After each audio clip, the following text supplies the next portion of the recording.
আবৃত্তি করছি কবি কার্তিক ঘোষের লেখা তুমিও বলবে কবিতাটি। ভালো মেয়েটি কাকে বলে জানো? ভালো ছেলে মানে কি? তুমিও বলবে সহজ প্রশ্ন, মাপকাঠি একটি। যে মেয়ে পেয়েছে অঙ্কে 100, যে ছেলে ভূগোলে সেরা, তারাই তো ভালো, সবাই বলছে হীরের টুকরো এরা। কাগজে ওদের ছবি ছাপা হয়, টিভিতে দেখায় মুখ। ওদের জন্য আমারও তো ভাই আনন্দে ভরে বুক। তবু কেন জানো তোমাকে বলছি, দেখে শুনে পাই ভয়। শুধু এত এত নম্বর পেলে কি ভালো ছেলে মেয়ে হয়?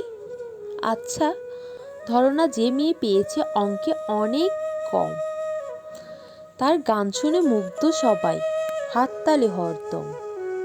ওই যে ছেলেটা পাস করে গেছে এবারেও টেনে টুনে, বলতে কি ভাই আমরাও অবাক ওর আবৃত্তি শুনি। নাটকীয়তার নেশা আছে খুব, পরের বিপদে ছুটে।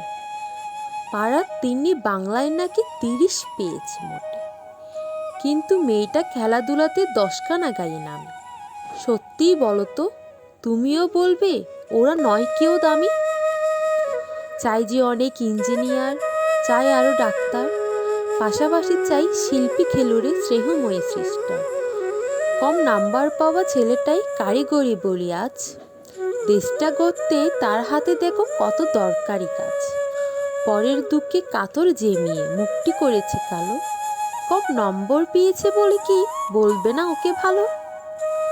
অভাবের টানে কলেজে পড়েনি, ছোট দরমার বাড়ি, তবুও ছেলেটা বাবা মাকে দেখে ভাড়াতে চালায় গাড়ি। তাই বলছি কি শুধু নম্বরে হয় নাকি মাপকাঠি?